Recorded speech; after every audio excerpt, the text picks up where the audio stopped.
pessoal! Hoje eu tô aqui com Cornelis Poel, palestrante, que vai falar um pouquinho com a gente aqui no Ponto de Virada sobre toda essa trajetória dele, essa transição que foi do mundo corporativo para o mundo de palestras, né? E é com muito prazer que eu te recebo aqui hoje, Cornelis. Seja muito bem-vindo ao nosso podcast. E eu queria saber um pouquinho dessa sua história, como que foi 20 anos, né, no mundo corporativo. Me conta um pouquinho.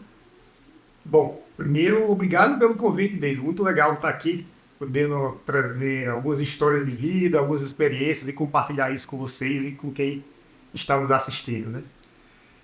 A minha vida corporativa, ela, a partir de um certo momento, ela foi bem planejada, mas quando eu olho para a minha infância, eu não tinha uma perspectiva de ir para o mundo corporativo. Eu sou de João Pessoa, na Paraíba, um garoto praiano, né, uma época muito diferente de hoje em dia, né, uma época em que não tínhamos celulares, computadores, internet ainda nem existia, né, então era uma época simples, de crianças, tudo era muito presencial, amigos, brincadeiras, nem sempre brincadeiras assim tão delicadas, né, corporais ali e tudo mais.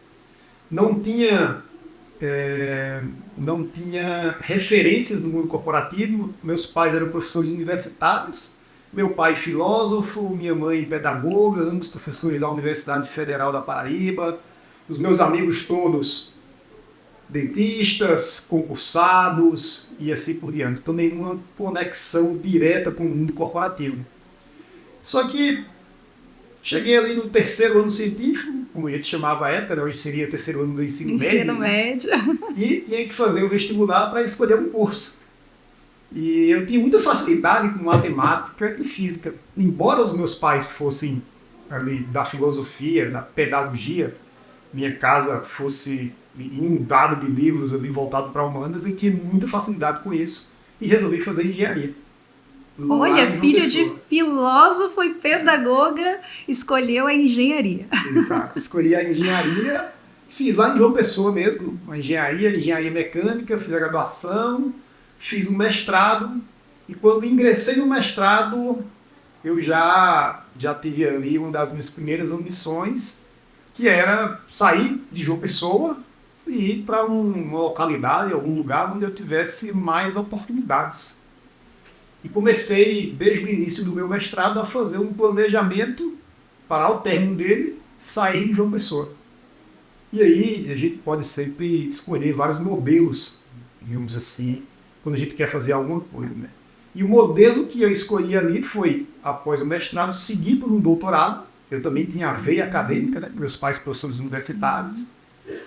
E comecei já durante o meu mestrado a verificar possibilidades de fazer um doutorado no país, no sudeste do país, em São Paulo, né, que seria onde eu teria acesso às maiores indústrias do país, e também fora do país.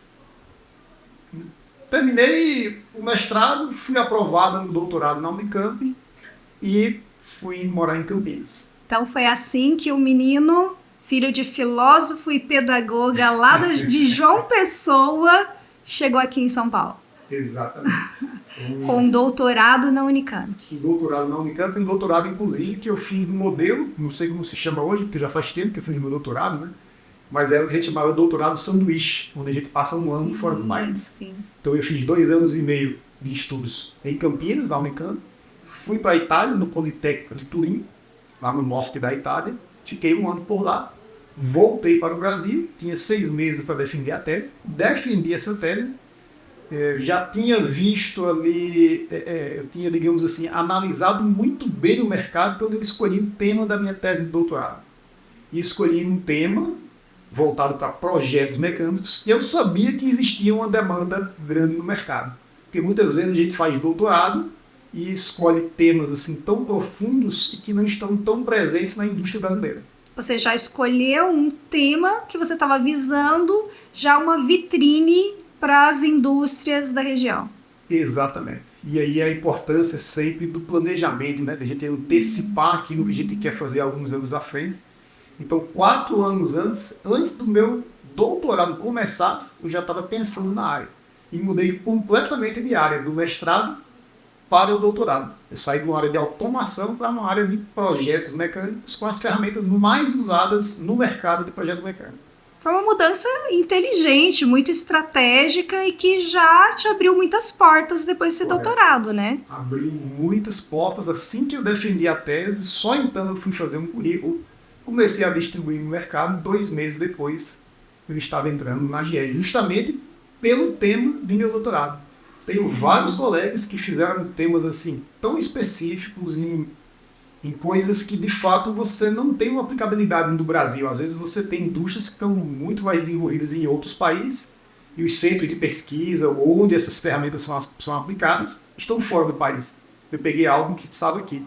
Sim. Então é importante, né, para quem planeja a sua vida, olhar lá na frente para começar a tomar decisões hoje. E aí você mencionou a GE, né? A sua trajetória corporativa, né, tem um destaque muito grande na área de liderança, né? Você atuou aí como uma grande liderança frente a equipes muito importantes. Então vamos falar um pouquinho dessa sua trajetória na liderança. Como que foi isso? Eu entrei na GE em 2005. A minha primeira posição de liderança foi em 2008. Quando eu entrei na GE, eu já fiquei ali maravilhado, né? Porque eu vinha de uma vida acadêmica, graduação, mestrado, doutorado, né? Estudos, né? de altíssima profundidade, cálculos assim, né? Enlouquecidos. Né? Engenheiro, né? E aí quando eu cheguei na GE, tudo aquilo que eu via em livros, né? Resolvia problemas, mas problemas tirados dos livros. Na GE, eu comecei a ver as máquinas e comecei a calcular essas máquinas. E aí, puta merda, cara, esse negócio aqui é muito bacana.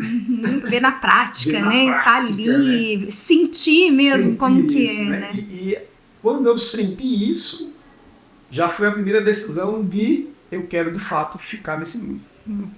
Porque a gente só consegue, digamos assim, ter uma certeza daquilo que nos dá prazer quando se vivencia. Sim. Até então você tem uma expectativa. Eu acho que vai ser legal. Mas você só tem a certeza quando você vivencia. A teoria gera expectativa, a prática é que vai trazer a satisfação, né? E quando eu entrei na GE, eu ainda tinha dúvida. Eu vou, mas não sei se permanece. Se eu não gostar, eu tenho um caminho para o mundo acadêmico preparado e eu volto para ele. Com poucos meses, falei, mundo acadêmico... Acabou. Até não é isso que eu quero, não. Não é isso que eu quero. Até surgiu um concurso no Twitter, ligado à minha área. Eu até falei com um professor, vi os livros. Cara, não é isso que eu quero mais. Não é isso mais. Aí fiquei.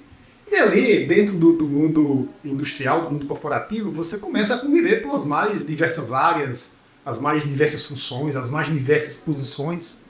E com um ano, calculando máquinas 2, eu já comecei a observar os líderes. Comecei eu mesmo ali, pela comunicação, pela facilidade de resolver problemas, pela talvez minha atitude acolhedora, né? Eu comecei a ser visto como uma referência ao mesmo tempo em que comecei a ter a ambição de liderança. E cara, eu quero olhar agora não só por mim, mas eu quero liderar pessoas, né? Apesar, né, da liderança, às vezes, né, eu brinco que é assim, né, você quando trabalha numa posição mais operacional, né? Você é responsável por uma única pessoa que você conhece extremamente bem, que é você mesmo. Você mesmo, exatamente. Você tem domínio total sobre o que aquela pessoa age. Sim. E aí, o cara, quando quer ser líder, ele vai atrás de sarna para se coçar. Eu vou liderar um bando de gente, cada um com ambição diferente, cada um com uma personalidade diferente, um comportamento emocional diferente, mas eu quero liderar e fazer todo mundo produzir. Esse é o ponto principal, né? Extrair o melhor resultado, atingir um determinado objetivo com equipes que são compostas por pessoas diversas, distintas, que têm métodos diferenciados e às vezes até para alinhar isso é um desafio tremendo, né? É o eterno desafio da liderança, né? Mas, de toda maneira, eu tive alguns líderes bons de referência. Na GE, eu tinha muito contato tanto com líderes do Brasil, como líderes, principalmente, que vinham dos Estados Unidos, líderes com uma capacidade de comunicação, assim, espetacular, né? Eu até brincava assim, caraca, meu Jim Rogers lá, que era um líder, ele vinha falando, eu disse, eu vou tatuar a GE no braço. Né? De tão impactante que era a comunicação, né? Sim. E aí, quando eu vi aquelas pessoas, né, as tomei como modelo, de cara, é isso que eu quero. E aí comecei, né, a tentar realmente me expor da maneira correta, né, tomar atitudes, envolver outras pessoas, influenciar outras pessoas. E aí, em 2008, realmente surgiu, 3 anos após eu entrar no GE, a minha primeira posição de liderança, que já foi uma posição bem desafiadora. Eu era líder de projetos, não era líder hierárquico, mas eu peguei um projeto com um orçamento alto, um projeto que tinha 2 fases, um total de 3 anos, uma fase de 1 ano e meio a 2 e a outra fase mais 1 ano. No total dava 3 anos. E logo de cara eu tinha cerca de 15 pessoas respondendo para mim, não hierarquicamente, que torna mais difícil, porque eu não tenho A subordinação, a subordinação. né? Então tem que ser pelo convencimento que aquele trabalho Pela é importante. admiração, tem que usar outras estratégias, porque a pessoa não é seu subordinado, né? Não é dentro de uma hierarquia. Então, eu acredito que foi muito mais desafiador por ser, e assim, né? Um projeto de um orçamento maior tem uma cobrança maior também, Cobrança né? maior e eu tinha pessoas já naquele projeto AGEO multinacional. Então, logo de imediato, eu tinha pessoas da Índia, nesse time, pessoas do Canadá e dos Estados Unidos, todos engenheiros ou projetistas e desenhistas, respondendo para mim nesse projeto. Sim. E aí eram ligações diárias, né? Apesar de eu ter contato com a língua inglesa desde muito cedo, meu pai é holandês, então visitei minha família, a minha família veio me visitar várias vezes, estudei escola de idioma, então eu tinha bastante contato com a língua inglesa desde cedo. Mas de repente eu estava ali falando com indianos. Os indianos, eles têm digamos assim, uma pronúncia, né? Eles não têm muita... É muito flat o inglês deles, sabe? Não tem assim... as palavras na mesma altura, tudo igual, muito rápido. Então, de repente, eu tinha que estar conversando com um cara, ia para o cara do Canadá, dos Estados Unidos, que eu estava mais habituado já, porque eu já ia sendo americana, né? Sim.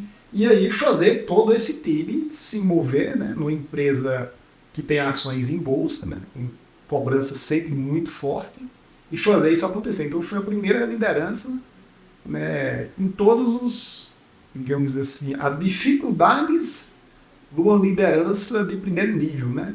Eu querendo ainda continuar a fazer o operacional, mas eu tinha que cuidar das pessoas, né? A gente, quando assume a primeira liderança, tem uma série de conflitos que você vai aprender ali na prática, né? Todo líder se torna um gestor de pessoas, né? Toda liderança tem que assumir esse papel, fora a condução técnica de um projeto, vai ter que gerir pessoas para extrair o melhor resultado daquela equipe, né? Com certeza. E você conseguiu essa ascensão, né? Num espaço até curto de tempo, dentro do mundo corporativo, você conseguiu essa ascensão e chegou lá, né? Qual Exato. foi a sua posição mais alta dentro da GEA?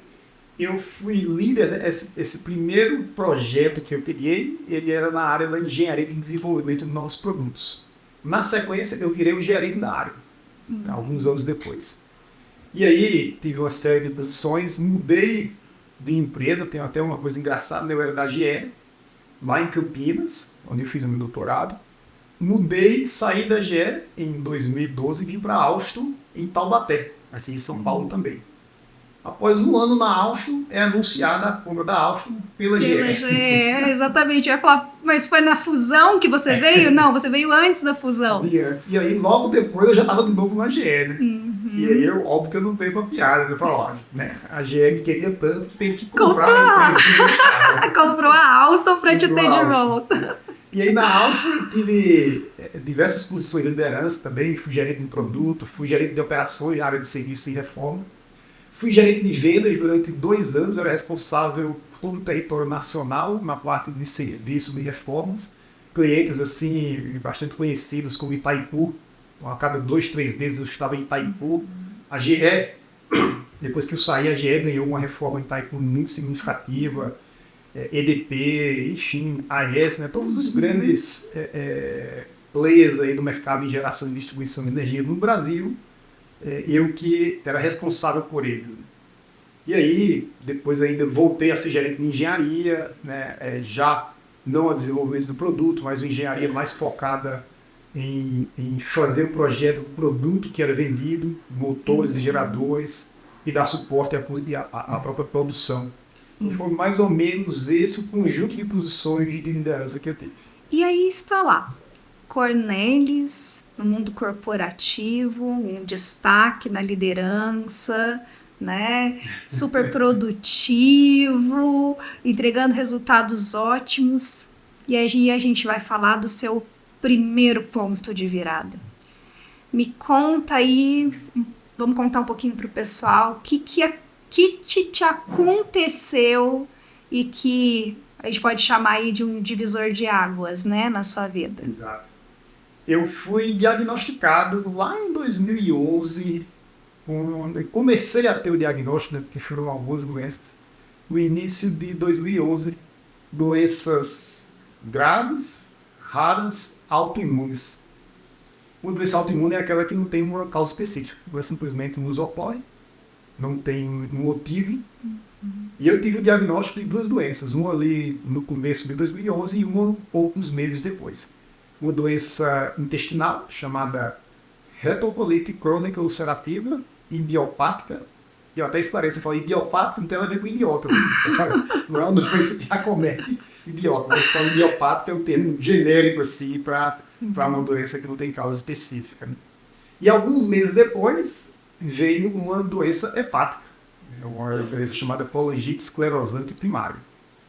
A primeira doença intestinal, eu sempre consegui controlá-la, e até hoje eu a controlo, com o uso de medicação, né, medicação de uso contínuo. A segunda, no entanto, uma doença hepática de progressão lenta, e que na maioria dos casos a única solução é o transplante. Não solução, o único tratamento é o transplante. E, de fato, essa doença foi progredindo de 2011 até 2015. Ela era, assim, relativamente tranquila. Eu tinha 2 crises no ano, talvez 3. Uma crise... Digamos que estava sob controle. Porque essa crise, ela vinha... Eu já tinha um esquema arrumado com a minha médica, eu ligava para ela, dizia, estou sentindo isso, acho que é crise. Ela já deixava comigo a receita do antibiótico, autorizava, eu tomava o antibiótico e minha resposta era muito rápida. Eu tomava o antibiótico de manhã, de noite eu estava sem sintomas. E aí seguia com o antibiótico até o final, nem parava de trabalhar, eu parava. Fazia minhas corridinhas de rua, né? Tinha voltado, depois que eu tive o diagnóstico, eu me voltei ali de novo para os esportes, tinha dado um tempo. Né? Então até 2015, 2016, não tive grandes dores de cabeça, né? Tinha essas crises, mas bem gerenciáveis. Em 2016, fui fazer uma corrida de rua em Campinas, terminei essa corrida, me senti muito mal, achei que uma crise forte ia vir, infelizmente a crise não veio, mas me deu uma insegurança muito grande. E aí eu falei, cara, eu vou dar um tempo. Vou dar uns 3, 4 meses aqui, descansar bem, e aí eu volto a pensar em alguma coisa. Quando fiz os exames de acompanhamento no ano seguinte, todos os meus parâmetros estavam muito alterados já. E alterados de uma maneira sem retorno. Durante as minhas crises, eles alteravam, medicavam e eles voltavam. Já estava indo para um definitivo. Sem retorno. E aí, quando chegou em 2018, aí a vaca foi pro brejo, né? Os antibióticos, a primeira crise que eu tive em abril de 2018, 2 semanas do antibiótico forte, o antibiótico chama ciprofloxacin, um antibiótico forte, vendido em farmácia, talvez um dos mais fortes. Eu fui em cócegas. Depois de 15 dias, a minha médica falou, Cornelis, agora você tem que se internar. Aí me internei uma vez, me internei 2 vezes, me internei 3 vezes ao longo do ano, e no dia 31 de dezembro de 2018 eu fiz o meu transplante. Fez o transplante de fígado. De fígado. 31 de dezembro fiz o transplante. 31 de dezembro de 2018 fiz o transplante em São Paulo e Réveillon, né? E ali naquele ano, literalmente, foi ano novo, vida nova. Eu estava muito bem. Desnutrido, assim, massa muscular completamente quase que zerada, Debilitado, né? debilitado, eu tinha varizes no esôfago, o fígado ele fica ruim, né, mas na medida que ele vai piorando, todo mundo que está em volta vai sendo afetado. Então, além das crises em si, eu tinha uma vesícula detonada, meu baço tinha 5, 6 vezes o tamanho normal, eu tinha hipertensão, tudo por causa do problema do fígado. Essa hipertensão, né, como a pressão tem que extravasar para um canto, a consequência direta nos pacientes com doença hepática desse gênero é a formação de varizes, que a pressão tem que extravasar. Então você forma varizes no esôfago, que a cada tantos meses você tem que fazer uma endoscopia, identificar os pontos vermelhos e fazer um procedimento, porque aquilo pode estourar. E se uma varize no seu esôfago estoura, a minha médica dizia, olha, você faça isso direito, porque é 50-50, é 50%, 50% de chance de você viver ou morrer. Porque um sangramento aqui é muito difícil de você chegar a tempo e a equipe médica conseguir lhe abrir e sanar o problema. Então você, né, tem que ter muito cuidado. Uma série de problemas, assim, realmente amarelado, né, o doente hepático, e boa parte das doenças, ele fica amarelado, é um amarelo barro, horroroso, assim, você fica bem apagado, sabe, um cara de cansaço, o olho realmente amarelo. Então eu estava destruído já, né? E realmente, se não fosse em transplante, né, eu teria passado dessa para outra. E após, né, você passou por essa parte, conseguiu o transplante, mas acredito que as coisas não mudaram, melhoraram repentinamente, né? Teve todo um processo de recuperação. Você também teve algumas outras doenças, né, associadas. Como que foi esse processo para você se restabelecer? Cara, isso aí é o seguinte, né, o transplante realmente Porque ele muda a sua vida para muda a vida. sempre, né? Eu tive momentos bem complicados no pós-transplante depois de alguns meses, mas assim, o que eu queria dizer, assim, logo após a cirurgia de transplante, os primeiros dias foram os dias mais, assim, impressionantes da minha vida no sentido positivo. Desde era um corpo que morria, de repente, com um transplante de fígado, esse corpo estava florescendo de novo. E eu, como um adulto são, né, que vinha de anos, eu nem paladar tinha, para você ter ideia. Nem paladar, nem fome. De repente, quando eu saí da UTI no terceiro dia, depois da cirurgia, primeira coisa, eu subi no elevador, olhando por um espelho. Quando eu olho no espelho, meu olho branco. Fazia tempo que você só via os olhos amarelos. Cheguei no quarto, a minha médica me serviu, liberou a dieta geral. Eu não sentia mais gosto da comida. Quando eu dei uma garfada naquele prato lá, eu senti o gosto, eu fechei, caraca, minha vida tem Deve gosto. ser difícil até de descrever qual que é a sensação de sentir outra vez uma coisa que é tão simples, né? A gente não dá valor no dia a dia, o gosto de um alimento. O gosto do alimento.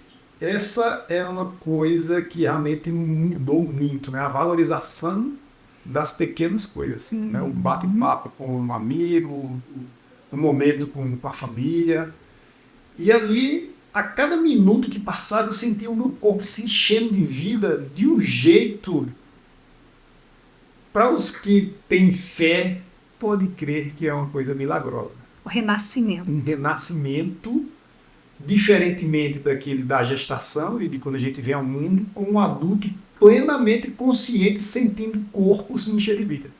Um negócio assim. Foi o seu momento da volta por cima, né? Foi o seu, quando você realmente saiu de todo aquele estado em que você estava, como você disse, um corpo que estava morrendo e voltando, renascendo, revivendo. E aí, nessa volta por cima? Tem um parêntese ainda, complicador, né? A história parece que vai engrenar, mas não engrena. Não foi ali ainda não que deu o start. Eu saí, com uma semana eu saí do hospital, assim, respirando vida. Revigorado. Revigorado, caminhando. Com 15 dias eu estava caminhando em São Paulo, o transplante foi em São Paulo, a gente tem que ficar na cidade do transplante por um mês para acompanhamento. Tudo ótimo, um mês ótimo, 2 meses ótimo, menos de 3 meses eu estava começando a trotar já, fazendo exercício físico. No 4º mês, uma dor nos meus pés que não cessava. Essa dor virou um formigamento, a própria dor começou a aumentar, a sensibilidade ficou louca nos meus pés. Em 4 meses, 5 meses, 6 meses eu tive o diagnóstico de uma terceira doença grave autoimune, uma neuropatia periférica. E aí, essa doença, até sair o diagnóstico, foram 2 meses investigando, privação de sono, uma dor enorme nas pernas. Cheguei para a minha médica e falei, doutora Uda, nome da minha médica. Falei, cara, eu tô uma Ferrari de joelho para cima, mas do joelho para baixo tá insuportável. E alguma correlação dessa neuropatia com as outras doenças que você já tinha tido ou não? A neuropatia foi diagnosticada também como uma doença autoimune, sem causa específica. É possível que o pós-transplante, enfim, muitas medicações, a gente no pós-transplante toma imunossupressores que são para evitar a rejeição. Talvez esse conjunto tenha disparado ela. Potencializado, né? Mas assim, a conclusão do meu neurologista, sim, é autoimune, porque às vezes tem neuropatia medicamentosa, às vezes é autoimune, a minha é autoimune. Aí tem outros tipos também, né? Sim. E aí, essa neuropatia, eu precisei de tratamento pesado, 1 ano e meio, uma vez por mês, eu ficava internado 1 semana no hospital, tomando uma medicação ali por 7, 8 horas por dia e fisioterapia todos os dias. Então foi uma tremenda barra, foi né? Um baque, porque eu estava ali vibrando com o transplante, né, voando, louco para viver intensamente, depois de anos 20, e de repente o médico, né, me vem com essa notícia de um tratamento, né, pesado por mês. Né? Foi até curioso, porque um dia ele falou assim, eu já sei o que você tem, Cornelius. Eu falei, bom, agora eu estou tranquilo, eu já estou tomando um monte de remédios aí por causa do transplante, ele vai me vir com mais uma pílula e tá vai resolver, nada, né? Vai resolver. E aí não veio a pílula, né? Ele falou, ó, eu estimo no mínimo 2 anos, simplesmente com 1 ano e meio deu tudo certo. Então, depois de já ter passado por toda a questão do transplante, até que enfim conseguir o transplante, que a gente sabe que não é um processo rápido e fácil, né? Ainda enfrentou mais por 1 ano e meio uma neuropatia. E também a venceu. Né? Então, estamos aqui falando de muita superação, né? Uma história de tamanha superação. E é nesse ponto que surge aí o Cornelius palestrante. De onde vem esse desejo? Né? Porque a gente fala assim, te apresentei aqui para o pessoal como, né, Cornelius Poel palestrante. Mas tem muito mais, né? Não é só... hoje é o que você faz, né? A palestra. E Exato. Aí é nesse momento que surge o Cornelius palestrante. Isso mesmo. Eu tinha, ali, até antes do transplante, eu tinha uma vida muito forte ali na liderança, tinha uma ambição de chegar à diretoria da empresa, estava tudo caminhando muito bem, até a posição de diretor que eu desejava surgiu lá em 2018, e eu nem apliquei para a posição. Várias pessoas chegando para mim, dizendo, chegou a sua vez, agora vai. E eu não apliquei, porque na realidade eu estava lutando pela vida. Pela vida, exatamente. Passei de transplante, veio a neuropatia, e aí as minhas ambições mudaram um pouco. Muito legal, assim, bacana ver essa transformação, né, de uma energia que talvez poderia te levar para o descontentamento e você usar isso como motor, como força para novos projetos, né? Então, pessoal, agora eu vou convidar vocês a aguardarem nosso próximo episódio com o Cornelius, tá? Eu vou trazer ele aqui de volta para a gente falar sobre a trajetória do Cornelius palestrante. Cornelius, eu agradeço a sua vinda até aqui, a sua participação, e o pessoal fica atento aí no próximo, que a gente vai falar dessa guinada. Como foi essa guinada? E nós vamos falar disso. Muito obrigada, viu, Cornelius? Maravilha, Daisy. Muito obrigado de novo pelo convite. Muito obrigado a todos que estão assistindo aqui. Muito bacana estar aqui. Obrigado, no coração.